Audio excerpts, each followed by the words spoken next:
Good afternoon, and thank you for joining us on H360 Live. My name is Courtland Long, and with me this afternoon is my colleague from H360, Dave Duplay. How are you, Dave? Courtland, I couldn't be better. Oh, why is that? Well, this fall weather, this is my kind of season right here. The leaves are finally starting to turn, and the weather is cooling down. It's such great sleeping weather at night. Yeah, you know, the summer is definitely my kind of weather, but you like it to be a little bit chillier. I do, because of the sleeping. And speaking of sleeping, we had a great show yesterday with Dr. Chernobilski talking to us all about sleep apnea. He even ribbed you a little bit on your 3.5 hours of sleep. he did rib me a little bit. He rolled his eyes in disgust, I think, a little, and then he invited me to the sleep clinic because he wants to see what's going on. Yeah. So I think I'm going to take him up on that. You should. Now, you should also find out, can you bring your lavender spray to the sleep clinic? Well, I think I should, because it's all part of what he called my sleep routine. Yeah. Yeah, I mean, having that shutdown routine for your brain and your body is very important, I think. I also have a wake-up routine. I get up, I put my coffee on first thing, then I get that aroma going in the apartment, right? And so it's all good. You know, that smell of coffee is actually the most memorable smell of most people. Like, most people remember coffee as their very first smell memory. I didn't know that. Yeah, fun little tidbit for you. Yeah, I can see why. It smells so good in the morning. Well, Dave, I'm really excited for our special broadcast that we have today. You know, we have Jackie Pecora joining us a little bit later on in the studio, and she's the president of the New York chapter of the Children's Heart Foundation. And we're going to learn all about this walk that's coming up this weekend that we're going to. It's going to be so exciting. I'm super excited about it. We've been to several of her walks, and to see these kids walking around with their superhero capes, phenomenal. It's a really great day, and we're also going to learn about many of the wonderful things that the Children's Heart Foundation does as a whole. But before we jump into that and we have Jackie come join us in the studio, we're going to go over some personal tips about expressing yourself. And the first one is that, you know, the only person you really need to impress is yourself. I feel like people spend a lot of time planning how to impress others, you know, thinking about what they really want to say, what's going to be the most impressive. And by the time they're ready to speak, the conversation has already come and gone. Well, Courtland, you know, we live in this concrete jungle, right? And there's so many people. It is so competitive here. And I think Frank Sinatra said it best. If you can make it here, you can make it anywhere. And so I think that competitiveness and wanting to impress other people is kind of inherent in our New York City culture. Yeah, that's absolutely true. But I think if you're comfortable with yourself, no matter how other people think about you, you know, as long as you're okay with yourself, then everything's going to be just fine. Exactly. So we have some tips, right? We have some things that one should think about. And I think you mentioned the first one. Yep. And so, again, only the person you need to impress is yourself. That's exactly the tip. Yep. So another one I think that's very interesting that I personally like is stand up for something, right? Stand up for a cause, whether it's a charity or a church cause or something you're doing in your community to help others. I think you really have to stand for something, and I think that kind of gives you more of a purpose than just going to work and, you know, doing your daily routine, but you got to stand up for something. You know, I absolutely agree, and I think that that goes hand in hand with our first tip, and I think that because if you have a cause that you truly believe in, that already gives you a conversation starter, and it's an impressive conversation starter. So you're not really going to have to think a whole lot about, well, what do I want to say? You know, is this going to be impressive enough? I think if you come out there and you say, you know, every year I walk with the Children's Heart Walk, the Congenital Heart Walk with the Children's Heart Foundation, people are going to think that's really awesome. You know, that's a great cause to be a part of. Totally. And, you know, we've talked about this before, and I'm going to give you the softball here to tee you up for the next tip. You know, out of all the things you can control, you only really can control 20% of the things around you. That's right. So one should focus their 100% on the 20% of the things that they can control. 80% you cannot control, so what should you do? Focus 100% of your energy and efforts on the 20% that you can control. Exactly. Yes. So the last tip is that to let go of the outcome. You know, sometimes we say or do things to try to control the situation, And ultimately, you're not really in control of things other than maybe what you say or your reactions to certain things. So it's really important to try not to stress too much over certain situations or the outcomes. Exactly. So let's review. Let go of the outcome. Yes. Stand up for a cause. And what was the very first one? The very first one was to only impress yourself. Exactly. Well, as we always do every week, we send our interns out into the streets of New York to see how much our New Yorkers know about this and about standing up for a cause, letting go, and only impressing themselves. Would you like to watch the video? I would love to watch the video. Okay, Matthew, would you roll the tape?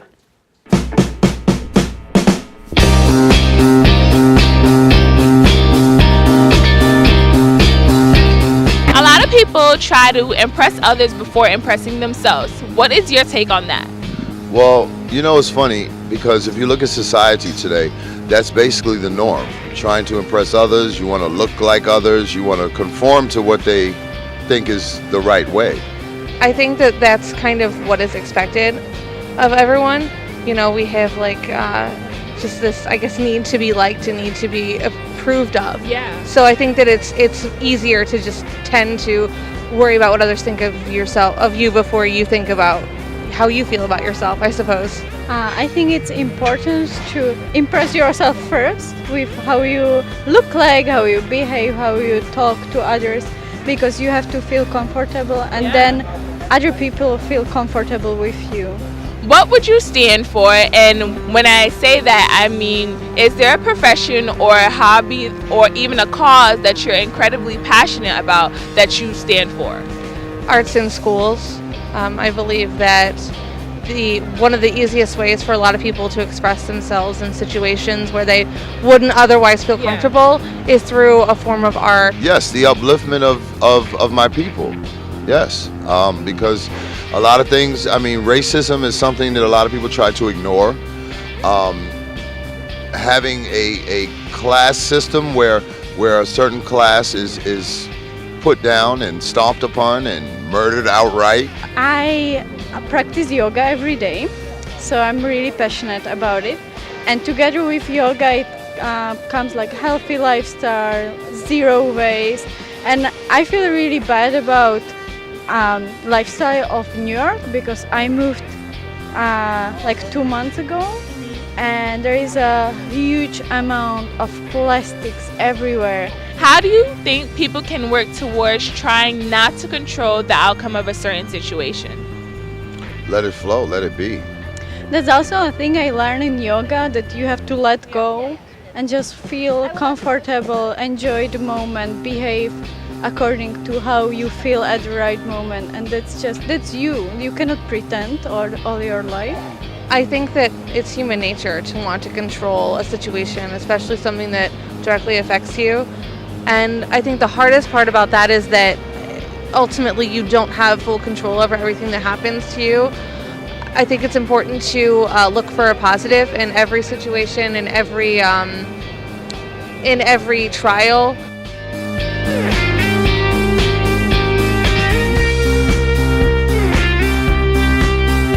Courtland, what did you think about the video? That was a really great video. Not only did everyone really fall in line with our tips, but the one woman, she said that the cause that she most believes in is art in schools, and I think that's wonderful. I think that's a really great cause, art in school. It seemed like most of the people we talked to, I think they're in line with understanding, the competitiveness of the city we live in. Yes, they did, but they were all also very individualistic and seemed to really only want to impress themselves, and everybody else doesn't matter. Yeah. Well, as always, our interns did a phenomenal job. Everyone that we talked to from New York City really delivered on the goods there. So all the way around, I think it was a good video. It was a great video. Well, Courtland, our favorite time of the show. Absolutely. Our guest is here, Jackie. Welcome. Hi, how So, are you? I'm doing great. So let me just give you guys a little bit of background here. Jackie is the president of the Children's Heart Foundation, the New York City chapter. She's very passionate about raising money for the Children's Heart Foundation so that more sources can be put into research to help treat kids with our heart condition. The Children's Heart Foundation goal is to help provide quality care from the very first heartbeat throughout the patient's entire life. They do that through raising money for research. Jackie, what a great cause behind what you're doing here. Really phenomenal. I'm so glad to see you too. We have been to several of your walks. We're your biggest fans, you know that. We get out there, we cheer, and the kids that we meet and the families, how precious. They're all really super, and they mean so much to us. We enjoy coming out. And we have so much we want to ask you because you've got several walks coming up. You've got fundraising going on. You're doing such great work. So, Courtland, why don't we jump right in? Absolutely. Well, Jackie, thank you again so much for coming in today. I'm really excited to talk to you and especially to get into everything we can expect for your walk this weekend. But before we do that, can you give our viewers a little overview about what's involved in your role as the president of the Children's Heart Foundation New York chapter? Absolutely. First, I want to say thank you to both of you for having me on the program. I'm very grateful. This is an enormous way for us to, to get our awareness out, and we have been working together for a long time, and I really do look forward to having you at every walk and working with you both. So thanks. Well, thank you. So my role as the president of the New York chapter, and it's actually not the New York City chapter, it's the New York State chapter. I basically guide the chapter with fundraising efforts, with board recruitment, looking for sponsors, company sponsors that want to help us out, connecting with the families, working with the medical community, but pretty much just guiding the chapter. It's all a volunteer effort. So the national organization is in Chicago, and then there are chapters all over the country that are volunteer efforts. So one of the things you hit on in your responsibilities is integrating or communicating with the medical professionals. And one thing that I've noticed about your walks is the medical community comes out in force. It's amazing to me the opportunity that I've had through going to your walks to meet with some of the leading surgeons and doctors in the field of treating children with a heart condition. It's really something how you do that. Well, I really think that our medical community knows the importance of differentiating between congenital heart disease and acquired heart disease. It's different. And they know what we're doing and what an effect we're having on the CHD community. And we're really grateful to have them behind us. The other thing is, we want our constituents to know who's helping us out and who's trying to get that word out. Yeah. Now, you've shared with me your personal story, which is why you're so passionate about what you do. And I'm hoping you can share a little bit of your story with our viewers. Okay. So 17 years ago, I was carrying twins, a girl and a boy, really excited. Keith and Chloe, my husband and I tried for 7 years to get pregnant. And the day came and I gave birth, and out popped the two of them. And Chloe got scooped away and had to be checked out, and we learned that she had hypoplastic left heart syndrome. It's one of the serious, they're all serious, but hypoplastic left heart is a congenital heart defect that we were told at the time she was going to have 3 surgeries. So I was in one hospital with Keith, and my husband was in another hospital with Chloe, and after her 3rd day, she had her surgery, made it through, developed a blood infection, and after 9 days, she passed away. And, at that time, there wasn't the support that there is today. We didn't really know that congenital heart defects are the #1 birth defect, that 1 in 100 babies are born in the United States with a CHD, that every 15 minutes a baby is born with a CHD. That's huge, and it's amazing how many people don't know that. And so at the time, my husband and I were devastated. We had Keith, and we really had to, snap out of it, shall I say, and raise him as a happy child. And so I always say that, my one child saved our lives, and the other child changed my life, because years later I came across the Children's Heart Foundation and the research, and it has changed my life. Yeah. So. Yep. Well, Jackie, we are certainly sorry to hear about Chloe, but we had the opportunity to meet Keith at the Children's Heart Walk on Long Island, and you've certainly raised a wonderful young man. He's a great kid. Great kid. Yeah. Also at that walk, we had the opportunity to meet with Dr. Chavez, and he let us know that one of the main goals is to provide the highest quality of care to patients with congenital heart defect. So how does that fall in line with the mission of the Children's Heart Foundation? So the mission of the Children's Heart Foundation is to fund vital and promising research for the diagnosis, treatment, and prevention of congenital heart defects. It's very underfunded research-wise. So, Dr. Chavez knows the importance of funding the research, because they're doing the, providing the care for adults and children with CHDs. And so they know how important the research is. Yeah. So I know there are many different types of congenital heart defects. How many are there, and are there some that really are the most prevalent that you see? I am a fundraiser. As far as the medical, I can tell you that there are over 40 congenital heart defects, and they, some are worse than others. Some are more serious than others. Some require, open heart surgery after open heart surgery. There is hypoplastic left heart syndrome, hypoplastic right heart syndrome, tautology of Fallot, transposition of the great arteries.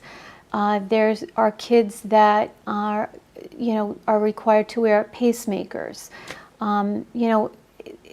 It's so much. It's so there's so much to it. There really is. So you've said that heart defects are #1 birth defect in the country. It's about 1 in 100 births. How common is this to carry over into adulthood? So if you're a child who's lucky enough to be treated with surgery or something like that after birth, is it likely that this might carry over into your adolescence or adulthood? Well, once you have a congenital heart defect, you have a congenital heart defect. You have to be checked throughout your whole life. It's not a one and done, and that is why the partnership between the Children's Heart Foundation and the Adult Congenital Heart Association is so important. It's because there has to be a transition. These children are going to grow up into adults that need to be cared for by a medical physician who is versed in congenital heart defects. It's very, very different, congenital and acquired. So with all the advancements in technology, are we able to pick up on these defects prior to birth? So there's ultrasounds and there's scans that a woman goes through as she's going through pregnancy. Is easy to identify some of these defects or not? Well, as I said, I'm not a medical professional, but I do know that women do find out in utero if their child may or may not have a heart defect. And then once the baby is born, there are tests that that they can have that can show whether or not that there is a possibility. Research is definitely moving along. I had twins and I did not know that my daughter had a heart defect. I really should have known that she had a heart defect with having twins. But today, I really believe that if they were born today, this date, I would have known. I really do. That's how much the research has progressed.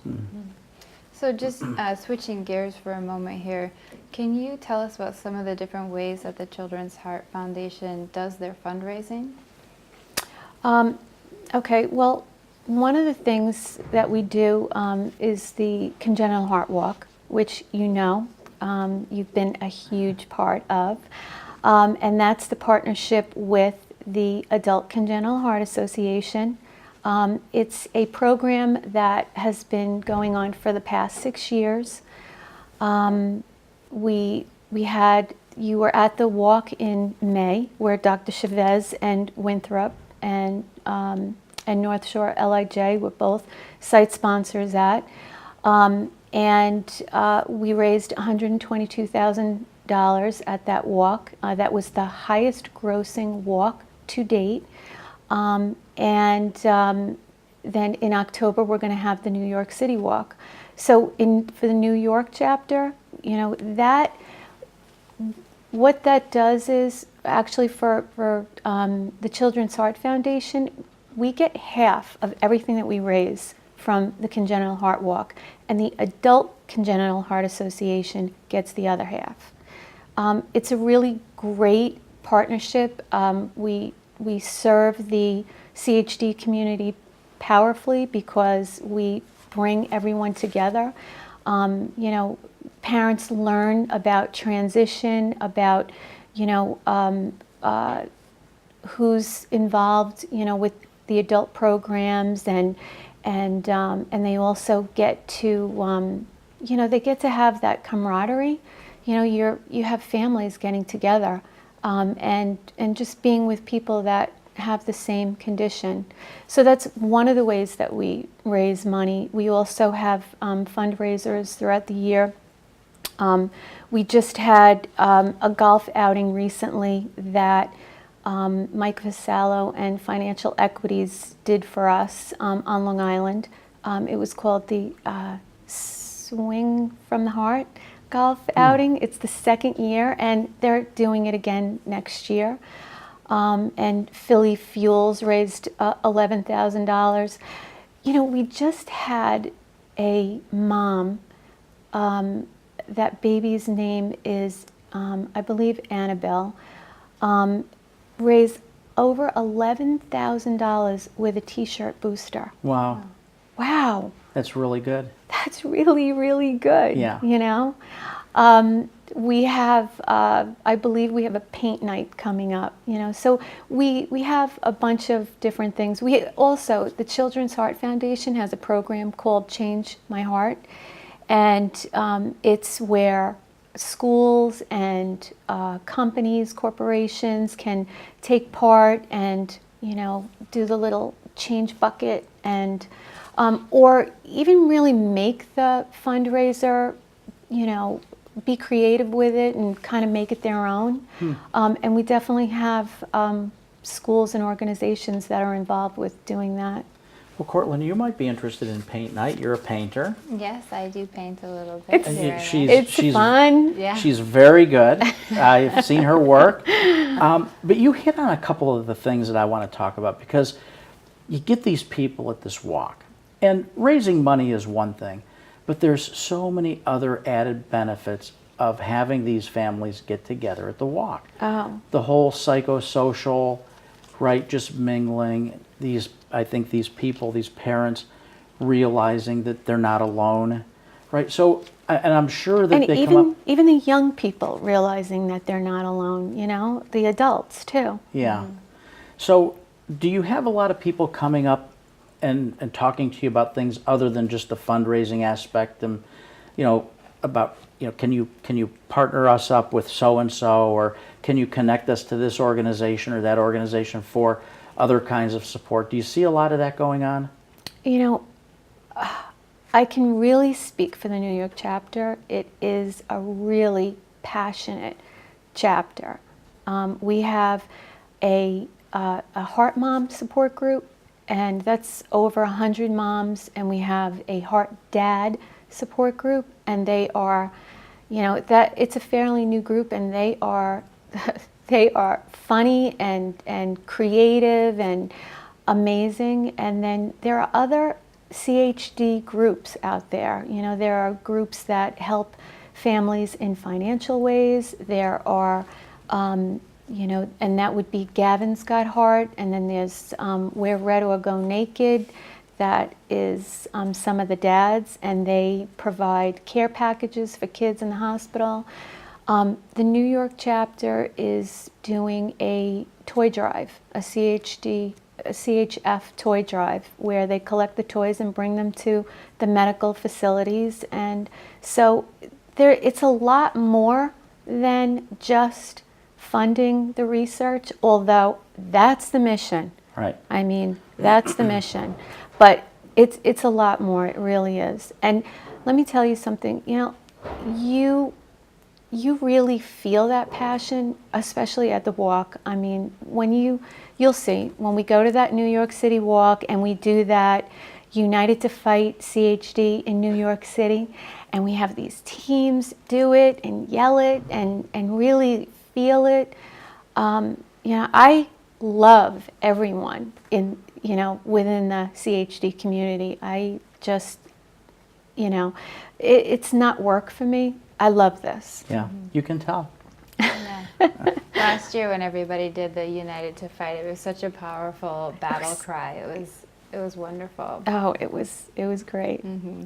And so let's talk about awareness for a moment, because you said earlier that sadly you didn't know, that your daughter had a congenital heart defect, and there's been so much research, unfortunately underfunded research, that no mother, no young family should know if their child should not know that their child has a congenital heart defect.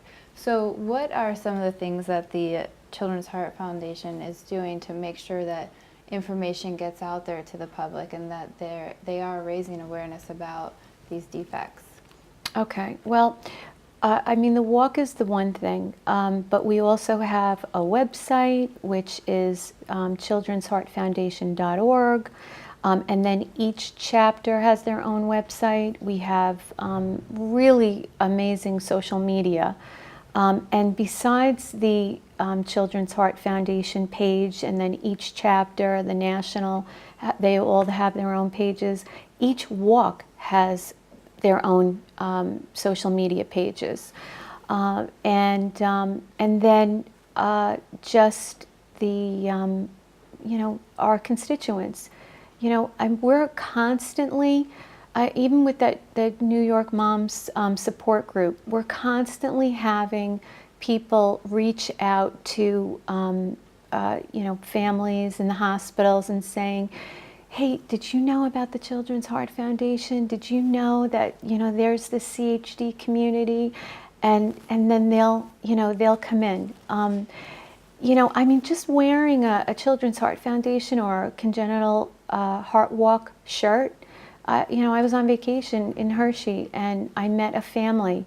I met a mom with a little baby, and she was asking me if I knew someone with a CHD. And at that point, I'm not going to tell my Chloe story, but she told me about her little girl's miracle spot, and she pointed to her scar, and they were from Texas. So it's just stuff like that.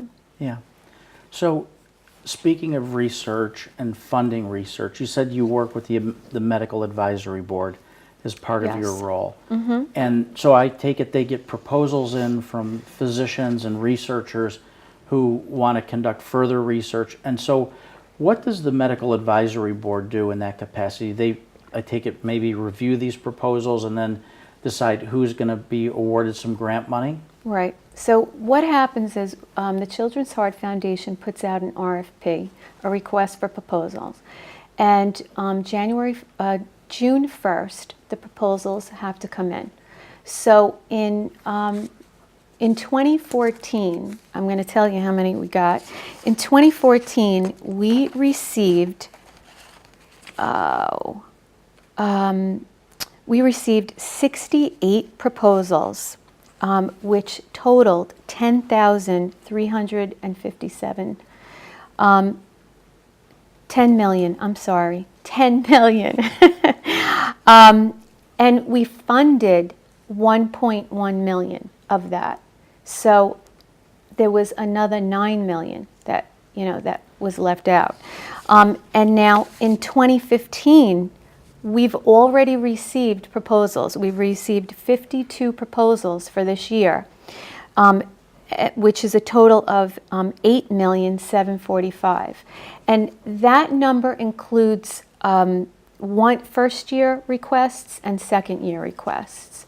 And what happens is every year, a group of us, all of the chapter presidents, other representatives from the chapters, the executive committee, the staff of the Children's Heart Foundation, and then medical advisory board members, we all convene at a medical advisory board meeting, and after we receive their recommendations on what they deem to be the most vital and promising research, then we all look at the research and really decide if the research is in line with our mission. So we're 9 million short, so that tells me we've got some work to do. We have major work to do. But I will tell you that there's always good going on. We are now in a partnership with the American Heart Association, and in this partnership, it is it's a program where for the first year, the Children's Heart Foundation contribute $500,000, and the American Heart Association contributes the same for separate research. And then in the second year, it's $750,000. But that just tells all of us that the American Heart Association, which is a powerhouse in the heart community, feels that the Children's Heart Foundation is worthy. Yeah. We're a transparent organization. What we do is we fund research, and that's all we do, and that's where the money goes. Yeah. So we're almost out of time, but we're all about takeaways here at Healthy O360. So if there's one single takeaway that you want our viewers to come away from this broadcast with about your foundation, about what you do, what would that be? To me, the main thing is the research, and I really want people to know about the numbers. I really want people to know that, we are doing amazing things. Raising $1.1 million in research is phenomenal, but I also want people to know that we really need to do more. There's so much research on the table that is not being funded. And, I really want to empower our young people, to want to go into the field. 1 in 100 babies born with a congenital heart defect, that's serious. You don't see them because their miracle spots are covered up with a shirt, but they're out there. So we have to do more. Yeah. Well, Jackie, thanks so much for coming in. You're welcome back anytime. I really appreciate We it. will see you this weekend for sure. Definitely. And Courtland, you better sign up for paint night. I will, absolutely. Absolutely. So thanks again for coming in. I'd like to thank our viewers for tuning in, and I'd like to thank our sponsors for making this all possible. Remember, all of our episodes can be viewed on demand at healthyo360.com, and our podcast can be found in the iTunes Store. Courtland?